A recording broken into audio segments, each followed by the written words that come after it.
क्या आप जानते हैं कि महाराष्ट्र में एक ऐसा हत्याकांड हुआ था जिसकी गुत्थी करीब 10 सालों तक सुलझ नहीं पाई। सारे सबूत, गवाह, यहाँ तक कि कातिल भी सब कुछ सामने थे, लेकिन फिर भी केस सुलझने में इतने साल बीत गए। आज की कहानी एक ऐसी महिला के बारे में है जो अपना और अपने प्यार का भविष्य संवार रही थी, वहीं कोई अपना ही इसके खिलाफ साजिश रच रहा था। नमस्कार दोस्तों, तो क्या हाल चाल है आपके। टुडेज टॉपिक इज अर्चना सांगले केस। ये कहानी शुरू होती है महाराष्ट्र के पुणे शहर से। पुणे के बनेर नामक जगह पर संस्कृति प्रांगण करके एक पॉश अपार्टमेंटल इलाका है। यहीं पर एक महिला अर्चना सांगले अपने एक प्रेमी के साथ लिव इन रिलेशनशिप में रहती थीं। प्रेमी का नाम था संतोष नंदकिशोर कतोरे। दोनों एक दूसरे से बहुत प्यार करते थे, जल्द ही शादी भी करने वाले थे। वैसे अर्चना के माता पिता भी इस आदमी के बारे में अच्छी तरह से जानते थे। ये आदमी सूर्य प्रकाश फाउंडेशन नाम से एक NGO चलाता था। संतोष के इस अच्छे काम से अर्चना के माता पिता भी इसे बहुत पसंद करने लगे थे। ये चाहते थे कि दोनों जल्द से जल्द शादी कर लें और खुश रहें। अर्चना भी कहीं पर कोई जॉब करती थी। अभी कुछ समय पहले ही अर्चना और इसके प्रेमी संतोष ने मिलकर पुणे के इस बनेर इलाके में एक फ्लैट खरीदा था। दोनों यहीं पर रहते थे। अर्चना रोज अपने घर वालों को कॉल करती थी, बात करती थी। कभी ये अपने माता पिता से मिलने मायके जाती तो कभी वो लोग इससे मिलने के लिए फ्लैट में आते। सब कुछ सही चल रहा था। अचानक नवंबर 2006 की पहली तारीख से अर्चना का फ़ोन इसके घर वालों को आना बंद हो जाता है। शुरुआत में 1-2 दिन लगा कि बेटी अपने काम में बिजी होगी, उसको टाइम नहीं मिल पा रहा होगा। जब घर वालों को थोड़ी घबराहट हुई तो ये अगले दिन अर्चना के लिव इन पार्टनर संतोष को कॉल करते हैं। अर्चना के पिता दगड़ू भाऊराव सांगले ने संतोष से पूछा कि अर्चना कहाँ पर है, 2 दिन से उससे बात नहीं हुई है, उससे हमारी बात कराओ।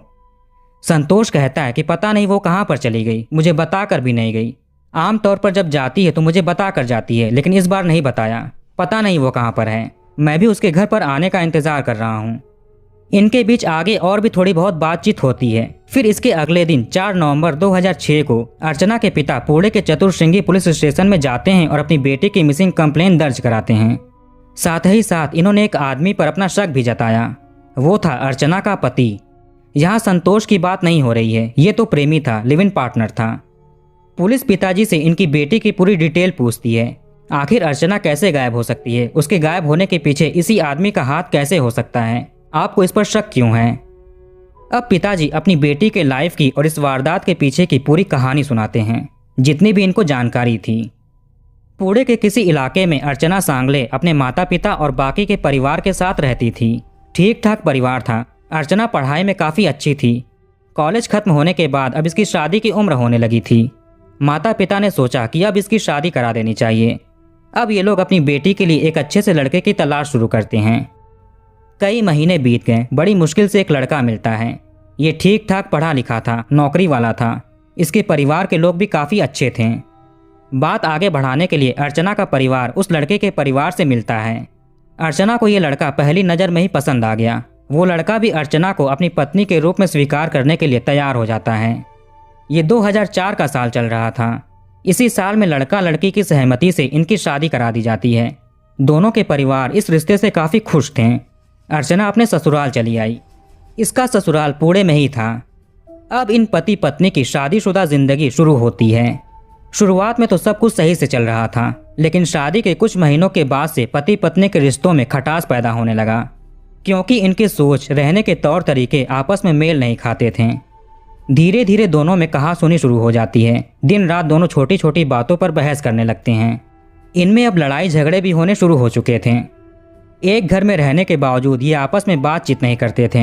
इन्हें एक दूसरे को देखना भी पसंद नहीं था। हालांकि ये चीज़ें अभी तक कमरे से बाहर नहीं आई थी।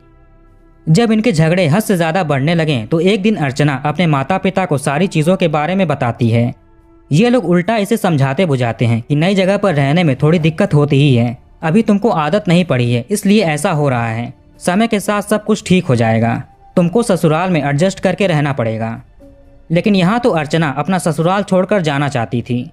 फिर भी इसने अपनी शादी को एक और मौका दिया, लेकिन इस बार भी ये कुछ ठीक से चलता नहीं है। इनकी शादी को अब 1 साल बीत चुके थे। जब इनके आपसी विवाद और झगड़े हद से ज़्यादा हो गए तो अर्चना सोचती है कि अब ये यहाँ पर नहीं रह सकती, ये अपनी ज़िंदगी इस आदमी के साथ नहीं बिता सकती।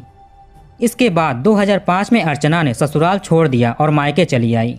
इसका पति भी यही चाहता था कि ये घर छोड़कर चली जाए, अलग हो जाए, मायके आकर अर्चना का जीवन अब शांति से कटने लगा, लेकिन ये ज़्यादा दिन चलता नहीं है। अर्चना ने सोचा कि ये अपने माता पिता के पास रहकर इनके ऊपर बोझ बन रही है।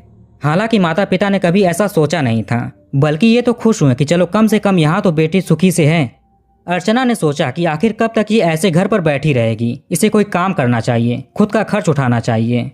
चूंकि ये पढ़ी लिखी थी तो इसे आसानी से किसी स्कूल में टीचर वगैरह की नौकरी मिल सकती थी। ये 2005 का साल चल रहा था। नौकरी की तलाश में इधर उधर भटकते हुए अर्चना की मुलाकात एक आदमी से होती है। इसका नाम था संतोष कतोरे। ये मुल्शी के श्रॉफ सृष्टि का रहने वाला था। ये पुणे में ही एक इलाका है। इसके काम की बात करें तो ये एनजीओ चलाता था, सोशल वर्कर था। अर्चना इसके काम को देखकर काफ़ी प्रभावित हो जाती है और इससे बातचीत शुरू कर देती है। इसी दौरान अर्चना को किसी स्कूल में टीचर की नौकरी भी मिल गई। अब जाकर अर्चना का मन थोड़ा शांत होता है। ये माता पिता के साथ रहती और नौकरी करती।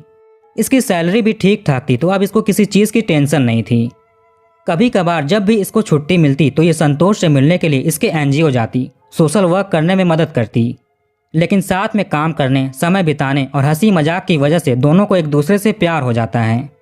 अर्चना अपने माता पिता से संतोष को मिलवाती है। ये भी कोई ऐतराज़ जाहिर नहीं करते हैं। बेटी इस लड़के के साथ खुश थी। ये अर्चना के पति जैसा बिल्कुल भी नहीं था। ऊपर से इसका ऐसा काम था जो किसी को भी प्रभावित कर दे। माता पिता को ये लड़का बहुत पसंद आया। ये कहने लगे कि जल्द से जल्द तुम दोनों शादी कर लो। चूँकि अर्चना और संतोष दोनों एक दूसरे से प्यार करते थे, ऊपर से कमाते भी थे, इसलिए दोनों ने एक कमरा किराए पर ले लिया और बिना शादी के लिव इन में रहने लगे। इनकी ज़िंदगी काफ़ी सही चल रही थी। जैसी लाइफ दोनों को चाहिए थी दोनों जी रहे थे। कुछ महीने तो दोनों किराए के घर में रहते हैं। फिर ये हुआ कि आखिर कब तक इनकी लाइफ ऐसे रहेगी, कब तक ये किराए के घर में रहेंगे। जल्द ही दोनों शादी भी करने वाले हैं। क्यों ना शादी से पहले एक अच्छा सा घर खरीद लिया जाए। रहने के लिए एक परमानेंट जगह होनी ही चाहिए। अर्चना भी घर खरीदने के बारे में सोच रही थी। अब दोनों पुणे में ही कोई ढंग का घर ढूंढना शुरू कर देते हैं, ब्रोकर वगैरह से बात करते हैं। इसी दौरान इन्हें पता चला कि पुणे के बनेर एरिया में एक फ्लैट है जो बिल्कुल इनके सपनों जैसा है। ये एक पॉश इलाके में था, तो जाहिर सी बात है कि काफ़ी महंगा भी होगा। अर्चना को यह घर बहुत पसंद आता है। ये फैसला कर लेती है कि यही घर खरीदेगी। अब दोनों पैसे इकट्ठा करना शुरू कर देते हैं। संतोष का जो काम था ये वही कर रहा था, लेकिन अर्चना ओवर टाइम काम करना शुरू कर देती है। स्कूल में पढ़ाने के साथ साथ ट्यूशन भी पढ़ाने लगी। जैसे तैसे इन्होंने पैसे इकट्ठा करके दिसंबर 2005 में वो फ्लैट खरीद ही लिया। दोनों ने पैसे मिलाकर ये घर खरीदे थे, लेकिन अर्चना ने संतोष के मुकाबले काफ़ी ज़्यादा पैसे खर्च किए थे। चूँकि दोनों एक दूसरे से प्यार करते थे तो किसके कितने पैसे खर्च हुए क्या फ़र्क पड़ता है। घर खरीदने के बाद ये दोनों यहीं पर शिफ्ट हो जाते हैं। अभी भी इन्होंने शादी नहीं किया था। यहाँ भी ये लिव इन में रहने लगे। साथ में रहते हुए इन्हें करीब 11 महीने बीत चुके थे। अचानक से अर्चना 2006 में नवंबर के शुरुआती दिनों में गायब हो जाती है। 4 नवंबर 2006 को अर्चना के पिता पुलिस स्टेशन में अपनी बेटी की गुमशुदगी का केस दर्ज करवाते हैं। इन्होंने इसमें अर्चना के पति का नाम दर्ज करवाया था। इन्हें इसी आदमी पर शक था। वजह यह निकली चूँकि अर्चना का अपने पति से झगड़ा चल रहा था। दोनों एक दूसरे से चिढ़ते थे। आगे अर्चना ने उसे छोड़ दिया, जॉब करने लगी। इसे संतोष मिल गया। ये खुशी से रहने लगती है। ये अच्छा कमा धमा भी रही थी। पुणे के एक पॉश इलाके में एक घर भी खरीद लिया था। ये अपने पति से अच्छी जिंदगी जी रही थी। हो सकता है कि अर्चना के पति को ये सारी चीज़ें देखी नहीं गई होंगी, तो उसने बदला लेने के लिए अर्चना को अगवा कर लिया। अर्चना के बाकी परिवार वालों को भी यही लगता था कि इसके पति का ही हाथ होगा। मोटिव भी यही समझ में आ रहा था। इन सभी बातों को सुनकर पुलिस का शक अब अर्चना के पति पर आ गया। पुलिस इसको इसके घर से अरेस्ट करती है। इसको पुलिस स्टेशन लाकर पूछताछ किया जाता है। ये कहता है कि अर्चना के बारे में इसे कुछ भी नहीं पता। जब से उसने घर छोड़ा उसने उसको नहीं देखा है, बातचीत भी नहीं हुई। मेरा उससे कोई मतलब नहीं है। आप लोगों को गलतफहमी हुई है। अब पुलिस इसके कॉल डिटेल्स निकलवाती है। हफ्तों तक इसे कस्टडी में रखा गया, पूछताछ किया गया, मारा पीटा गया, पर हर बार ये खुद को बेकसूर बता रहा था। इसके कॉल डिटेल से इसके खिलाफ कोई भी सबूत नहीं मिलता है और ना ही किसी तरह का और कोई सबूत या गवाह मिला। बिना किसी एविडेंस के ज़्यादा दिनों तक इसे कस्टडी में नहीं रख सकते थे। आखिर में थक हार कर इसको छोड़ दिया गया। अब आगे क्या किया जाए, किससे पूछताछ किया जाए, कुछ समझ में नहीं आ रहा था। धीरे धीरे कई दिन बीत गए। अर्चना का कुछ पता नहीं चला। यह भी नहीं पता कि वो जिंदा है या नहीं। आगे चलकर कुछ दिनों के बाद एक शख्स पुलिस को फ़ोन करते हैं। ये नवंबर 2006 की ही बात है। इन्होंने पुलिस को खबर दी कि सांगली के मच्छिंद्रगढ़ किले के पास एक महिला का शव पड़ा हुआ है। खबर सुनकर तुरंत सांगली पुलिस स्टेशन से एक टीम मौका वारदात पर पहुंचती है। शव को देखने से लगा कि ये कई दिन पुराना है, ये डिकम्पोज होने के स्टेज पर था। पुलिस शव का पंचनामा करती है और पोस्टमार्टम के लिए हॉस्पिटल में भेज देती है। अगले दिन जब इनका पोस्टमार्टम रिपोर्ट आया तो पता चला कि इनकी मौत गला घुटने से हुई है, यानी ये कत्ल का मामला है। ये इलाका ऐसा था जहां पर बहुत कम क्राइम होते थे। अब एक महिला का कत्ल हो गया, ये खबर तेजी से फैलने लगती है। पुलिस के ऊपर दबाव पड़ने लगा। सांगली पुलिस सबसे पहले लावारिस मिली इन महिला की खबर आसपास के इलाकों के जिलों के पुलिस स्टेशंस में सर्कुलेट करती है। शायद कहीं पर किसी ने मिसिंग कंप्लेन लिखाई हो। शव मिलने के दूसरे दिन तक इसकी खबर चतुश्रृंगी पुलिस स्टेशन तक पहुंच जाती है। ये वही पुलिस स्टेशन है जहां पर अर्चना के पिताजी ने अपनी बेटी की मिसिंग कंप्लेन लिखाई थी। चतुश्रृंगी पुलिस ने सांगली पुलिस को बताया कि यहाँ पर एक महिला का मिसिंग कंप्लेन दर्ज हुआ है, हम जल्दी ही वहाँ पर पहुँच रहे हैं। इसके बाद पुलिस अर्चना के घर वालों को बताती है कि सांगली में किसी महिला का शव मिला है, हम आप लोगों को वहाँ पर लेकर चल रहे हैं, आपको उसकी पहचान करनी है। पुलिस की ये बातें सुनकर घर वालों की हालत खराब हो गई। जैसे तैसे हिम्मत जुटाकर ये लोग सांगली के सरकारी हॉस्पिटल में पहुँचते हैं। इन्हें वो लावारिस शव दिखाया जाता है। पहली बार में ही माँ और पिताजी ने अपनी बेटी को पहचान लिया। माता पिता और बाकी परिवारजनों का हाल बेहाल हो चुका था। सारी कार्रवाई करने के बाद शव अर्चना के परिजनों को सौंप दिया जाता है। बाद में इसका अंतिम संस्कार कर दिया गया। पुलिस ने पहले अर्चना के गुमशुदगी का केस दर्ज किया था, अब ये कत्ल के केस में तब्दील हो गया। सवाल ये उठा कि आखिर इसका कत्ल कौन कर सकता है और क्यों करेगा। जो शक पहले पति पर था उससे ऑलरेडी पूछताछ हो चुकी थी, उसके खिलाफ कोई भी सबूत नहीं मिले थे। यहाँ पुलिस अपनी जांच कर रही थी। अर्चना के घर वाले भी अपने लेवल पर अर्चना के दोस्तों वगैरह से बातचीत कर रहे थे ताकि कोई सुराग मिल सके। नवंबर 2006 में अर्चना का शव मिला और पता चला कि कत्ल हुआ है। अब मई 2007 का समय आ चुका था, अभी तक पुलिस को कोई लीड नहीं मिला। इसी मई महीने में अर्चना के घर वाले संतोष कतोरे के ऊपर इल्जाम लगाते हैं क्योंकि यही आदमी इनकी बेटी के साथ रह रहा था। जब बेटी गायब हुई तब भी ये आदमी उसी के साथ था। शायद इसको कुछ पता हो, इससे पूछताछ करनी चाहिए। अब तो पुलिस के पास कोई ऑप्शन बचा नहीं था। अब 26 मई 2007 को संतोष को उठाया जाता है, इससे बात करते हैं। अर्चना के पहले वाले पति की तरह इसके भी कॉल डिटेल्स खंगाले गए। बार बार इससे पूछा गया, मारा पीटा गया, पर यह भी खुद को बेकसूर बता रहा था। इसे भी कोई आइडिया नहीं है कि अर्चना का वो हश्र कैसे हो गया। अर्चना तो इसके साथ खुश थी, ये भी खुश था, भला ये ऐसा क्यों करेगा। बिना सबूत के इसे भी ज़्यादा दिनों तक कस्टडी में नहीं रख सकते थे। अब इसको भी क्लीन चिट दे दिया जाता है। पुलिस ने अपने मुखबिरों को भी इस केस में काम पर लगाया था। धीरे धीरे समय गुजरता गया, कहीं से कोई सबूत नहीं, गवाह नहीं, सुराग नहीं। कत्ल को महीनों बीत गए, साल बीत गए, 6 साल बीत गए। 2006 से 2012 आ गया। अभी तक ये केस बंद नहीं हुआ था। भले ही इन्वेस्टिगेशन स्लो हो गई हो, लेकिन हो रही थी। पुलिस की मीटिंग्स में इस केस पर डिस्कस होते थे, अपडेट्स पूछे जाते थे, मुखबिरों से बात किया जाता था। सब कुछ ऐसे ही चल रहा था। अभी तक पुलिस ने केवल 2 ही सस्पेक्ट से सख्ती से पूछताछ किए थे, अर्चना के पति और लिव इन पार्टनर से। 2012 के फरवरी में किसी मुखबिर ने पुलिस को एक टिप दिया कि 2005 में अर्चना और संतोष ने मिलकर जो फ्लैट खरीदा था वो 6 फरवरी 2012 को संतोष के नाम ट्रांसफर हो गया, जबकि फ्लैट के ज्वाइंट ओनर थे अर्चना और संतोष।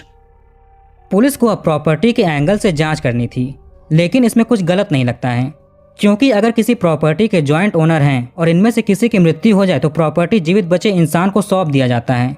लेकिन इसमें बहुत सारे लीगल प्रोसीजर होते हैं, पर प्रॉपर्टी एक के नाम हो सकती है। शुरुआत में लगा कि सब कुछ नॉर्मल है, लेकिन फिर भी पुलिस अपनी इन्वेस्टिगेशन को नए तरीके से शुरू करती है। अर्चना और संतोष दोनों ने मिलकर प्रॉपर्टी खरीदी थी, पर अर्चना का प्रॉपर्टी पर ज़्यादा अधिकार था क्योंकि इसने ज़्यादा पैसे दिए थे। संतोष के लिए इस प्रॉपर्टी को अपने नाम कराने के 2 ही रास्ते थे, या तो अर्चना खुद साइन करके प्रॉपर्टी संतोष के नाम कर दे, या किसी कारण से मृत्यु हो जाए तो दूसरे लीगल प्रोसीजर से प्रॉपर्टी नाम हो सकती है। इस वाले केस में अर्चना ने साइन करके प्रॉपर्टी संतोष के नाम किए थे, और ऐसा 6 फरवरी 2012 के दिन हुआ, यानी अर्चना के मृत्यु के 6 साल बाद। सवाल ये भी उठा कि क्या अर्चना जिंदा है, क्योंकि पेपर्स पर साइन उसके थे। क्या वो लोगों को बेवकूफ़ बना रही है? लेकिन वो ऐसा क्यों करेगी? ये अपने पति को पसंद नहीं करती थी। क्या उसको पुलिस से पिटवाने के लिए, जेल भिजवाने के लिए ये सारा नाटक कर रही है? पुलिस अर्चना के घर वालों से बात करती है, वो भी ये सुनकर हैरान हो जाते हैं। ऐसा कैसे हो सकता है? घर वाले कहते हैं कि हमने तो उसकी पहचान की थी, उसकी तो मृत्यु हो चुकी है, अंतिम संस्कार कर दिया। पुलिस सीक्रेटली इस केस की जांच कर रही थी ताकि संतोष को इसकी भनक ना लगे। आमतौर पर जमीन जायदाद के केस काफ़ी कॉम्प्लेक्स होते हैं। इसमें बहुत सारी चीज़ें देखनी पड़ती है, इतने सारे डॉक्यूमेंट्स होते हैं, एक एक की डेट, साइन, स्टैम्प, कौन सा कागज़ असली है, कौन सा फर्जी है, सब कुछ देखना पड़ता है, सबकी जांच करनी पड़ती है। पुलिस को ये सब करने धरने में 5 साल बीत गए। 2012 से 2017 का साल आ गया। पुलिस ने अपनी इन्वेस्टिगेशन से ये तो पता लगा लिया कि संतोष ने फर्जी तरीके से प्रॉपर्टी अपने नाम कराया है, किसी और ने अर्चना की झूठी साइन की है। इसके बाद मुखबिरों से एक थ्योरी निकल कर आई कि जो साइन अर्चना सांगले के नाम से हुआ है वो अर्चना सांगले का ही है, लेकिन वो कोई दूसरी औरत है, उसका भी नाम अर्चना सांगले होगा।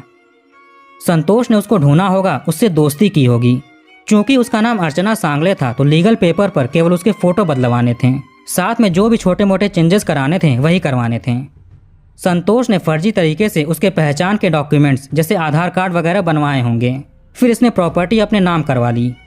अभी तक लग रहा था कि अर्चना के मृत्यु के बाद फर्जी तरीके से प्रॉपर्टी हड़पी गई है, लेकिन थोड़ा सोचने पर पुलिस के दिमाग में आया कि कहीं प्रॉपर्टी के लालच में संतोष ने तो अर्चना का कत्ल नहीं कर दिया, क्योंकि उसके पैसे ज़्यादा लगे थे और इसके कम लगे थे, और उसकी मृत्यु होने के बाद सारी प्रॉपर्टी इसकी हो जाती।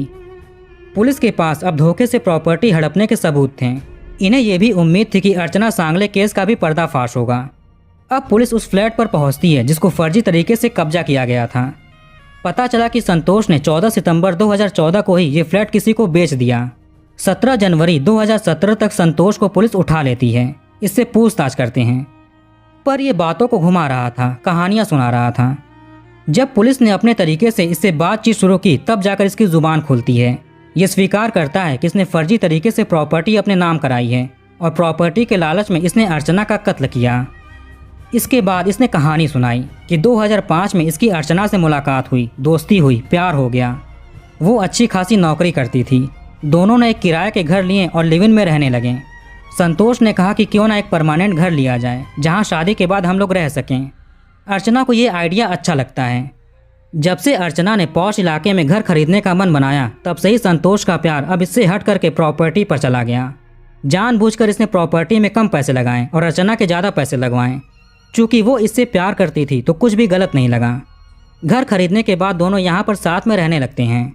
इसके कुछ महीनों बाद संतोष अर्चना से कहता है कि अब इस घर की कीमत और भी ज़्यादा बढ़ गई है, चलो इसको बेचकर कहीं और चलें। लेकिन अर्चना साफ तौर पर इसे मना कर देती है।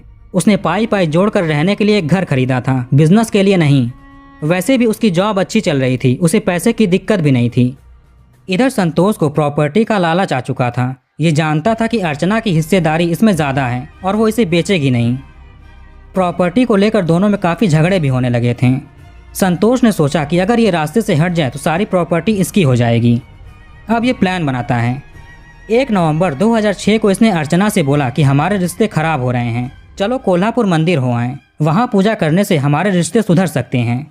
अर्चना इससे प्यार करती थी, ये मान गई।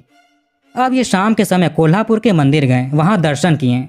फिर ये रास्ते में उतरकर मच्छिंद्रगढ़ किले पर आते हैं। संतोष ने बोला चलो यहाँ थोड़ी देर घूम फिर कर घर चलेंगे। यहाँ पर संतोष अर्चना को एक साइड लेकर जाता है। ये सुनसान एरिया था, ऊपर से अंधेरा भी हो रहा था। इसने यहाँ पर अर्चना का गला दबाना शुरू कर दिया। थोड़ी ही देर में इसका शरीर ठंडा पड़ गया। अब संतोष अर्चना को यहीं ठिकाने लगाकर फ्लैट पर चला आता है। ये यहीं पर रहने लगा और प्रॉपर्टी अपने नाम कराने के तरीके ढूंढने लगा। साथ ही साथ इसने प्रॉपर्टी के खरीदार भी ढूंढने शुरू कर दिए। बाद में इसने धोखे से प्रॉपर्टी हड़प कर किसी को बेच दी। आगे पता चला कि ये एनजीओ के नाम पर लोगों से पैसे ऐंठता था और खुद खा जाता था। शरीर बेचने का धंधा भी करता था। इसने पहले भी बहुत सारे कांड किए थे। इसके जिस्म फरोशी का केस हिंजवड़ी पुलिस स्टेशन में दर्ज किया गया था। एनजीओ के पीछे इसके सारे काले धंधे हो रहे थे। 2006 में सारा कांड हुआ था और 2017 में जाकर इसका पर्दाफाश हुआ। अगर संतोष फर्जी तरीके से प्रॉपर्टी अपने नाम ना कराकर लीगली तरीके से कराता तो शायद आज भी अर्चना सांगले का केस अनसुलझा रहता। लेकिन ये कलयुग चल रहा है, अपने किए की सजा इसी जन्म में भोगनी है। तो कहानी को यहीं पर खत्म करते हैं। अब कमेंट करके बताइए कि वीडियो आपको कैसा लगा। इस वीडियो को लाइक और शेयर जरूर करिए और हमारे चैनल को सब्सक्राइब करके बेल आइकन ऑन कर लीजिए। मिलते हैं नेक्स्ट वीडियो में।